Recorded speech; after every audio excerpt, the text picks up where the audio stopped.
I'm going to resist the urge to gloat. Okay. Just kidding.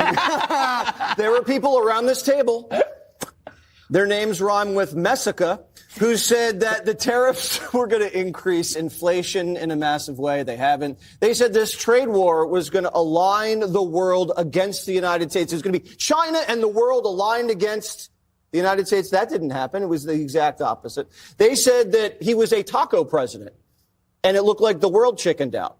And I remember you said you can't win a trade war. No one wins a trade war. Well, we just did. So much for the so-called experts, right? For years, we were told by the media, by academics, and by polished think tank elites that no one wins a trade war. It was repeated like gospel, drilled into the public as if it were some unshakable law of economics. And yet, here we are. Trump strikes a major trade deal with the European Union, and suddenly that unwinnable trade war? It doesn't look so unwinnable anymore. In fact, Jesse Watters put it best when he calmly reminded Jessica Tarlov that not only did America survive the tariffs, but we came out on top. Before we dive into the full story, comment where you're watching from, and don't forget to like and subscribe so you don't miss the next one. This is the kind of moment that exposes just how fragile the media narrative really is. They mocked the tariffs. They swore up and down that inflation would explode, that the world would unite against the United States, that Trump would isolate America on the global stage. They called it reckless, foolish, even dangerous. But what actually happened? Europe caved, America won, and those smug predictions turned to dust the second the deal was signed.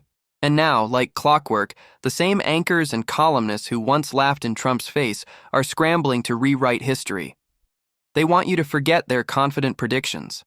They want you to overlook the way they scoffed at the possibility of a win. Because admitting they were wrong, admitting that Trump's strategy worked, would destroy the entire illusion they've built around their own credibility. Just look at CBS's Margaret Brennan, practically smirking as she dismissed Commerce Secretary Howard Lutnick's confidence in the negotiations. She treated the very idea of a deal as if it were some wild fantasy cooked up in MAGA land. But then, reality landed, and her narrative was shattered in real time. Looking to target if we get into a trade war as retaliation by them. They're not going to do it. You just met with the European trade negotiator. He came out kind of downbeat. You disagree? You think we are going to get a deal with the European Union? You know, I was on the phone with the European trade negotiators this morning, about a half hour ago. So there's plenty of room. Look, the president and the European Union, these are the two biggest trading partners in the world talking to each other. We'll get a deal done. I am confident we'll get a deal done. Is that August 1st deadline with the EU a hard deadline? Are you going to get a deal since you were just on the phone? Going to see the best set of trade deals you've ever seen for America and for the American people. Let's talk about the new trade deal with the European Union with Commerce Secretary Howard Lutnick. The European Union is going to pay 15%, and they sell us $600 billion worth of goods. That's $90 billion for America, and they agreed for the first time ever to cut all their tariffs, cut their barriers, and let American businesses and farmers and ranchers and fishermen finally sell into the European Union. Massive market. This is huge for America. Isn't it wild how fast the narrative can flip? Just a week ago, CBS's Margaret Brennan was practically laughing in Howard Lutnick's face, brushing off the very idea of Trump securing a trade deal with the EU as if it were some outlandish MAGA fantasy. To her, it wasn't even worth serious consideration. But here's the real kicker. The so-called fantasy wasn't Trump's. The fantasy belonged to the media elite who constantly convince themselves they're the smartest people in the room. And then reality hit. Europe panicked, America won, and suddenly the smug chuckles on air didn't age very well. You'd think maybe, just maybe, this would be a humbling moment for the press. A time to reflect, admit they miscalculated, and recalibrate. But no. If there's one thing the establishment media refuses to do, it's hold themselves accountable. Instead of acknowledging the obvious, they're already hard at work spinning new excuses, bending over backward to downplay Trump's win, and pretending they never mocked it in the first place. And while Brennan looks for clever ways to reframe the story, Jesse Watters is busy breaking it down for Jessica Tarlov, and let's just say, she's not taking it much better.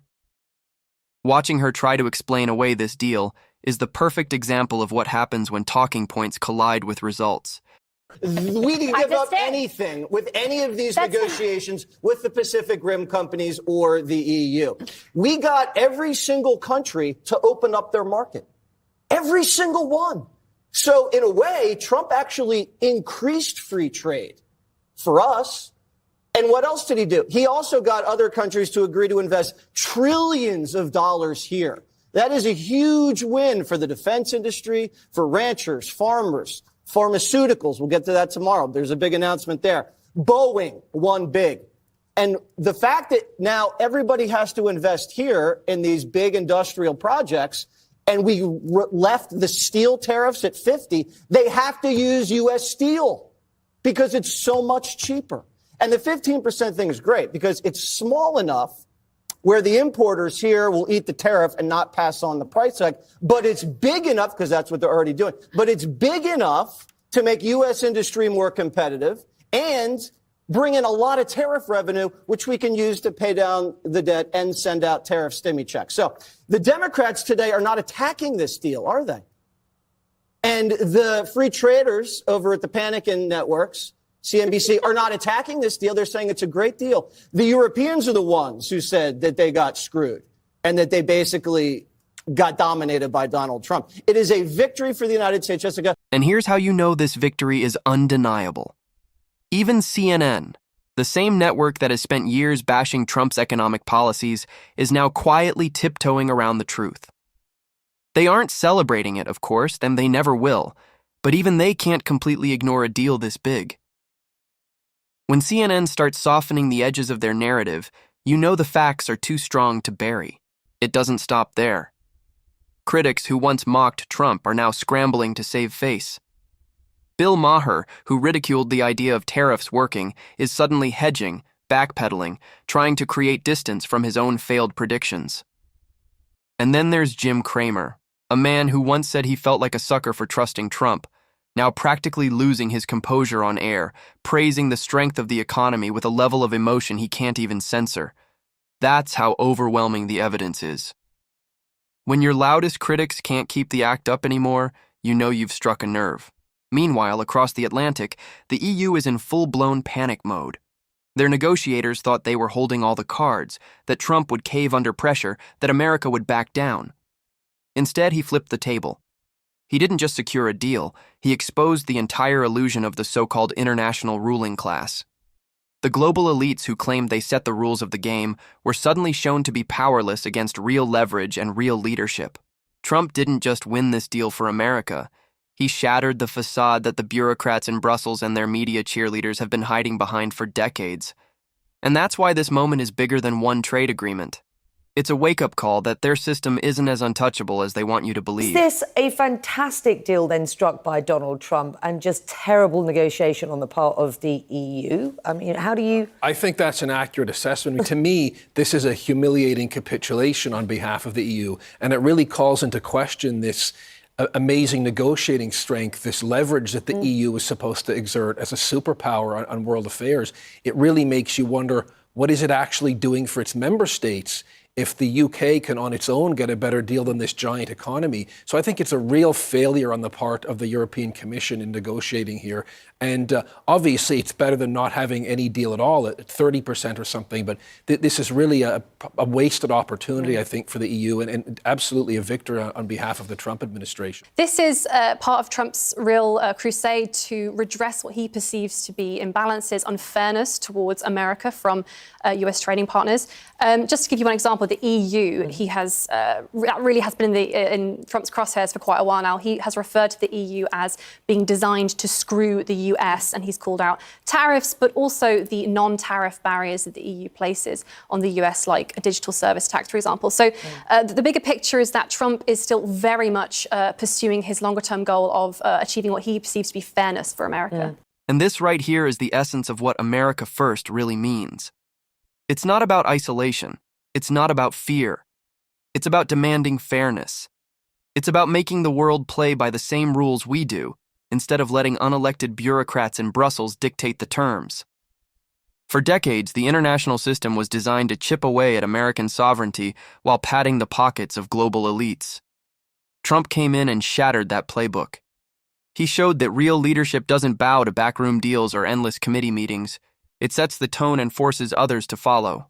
What we just witnessed wasn't just a trade victory. It was a crack in the entire centralized power structure. The so-called superpowers of Europe folded, and their carefully polished image of control collapsed in real time. That's why the establishment hates him so much, because every time they laugh, every time they predict doom, he proves them wrong by delivering results they said were impossible. He keeps showing that the true strength of a nation comes from its sovereignty, its people, and its willingness to defend its own interests. Not from bureaucratic groupthink, not from the approval of elites. So let me put the question to you. Should the media finally be held accountable and admit they were wrong about Trump's tariffs? Or will they keep pretending their failed predictions never happened? Drop your thoughts in the comments below. I'd love to hear where you stand. And if you enjoyed this breakdown, do me a favor. Hit that like button, subscribe to the channel, and ring the bell so you don't miss what's coming next. Until next time, this has been World Insight Hub. Thanks for tuning in.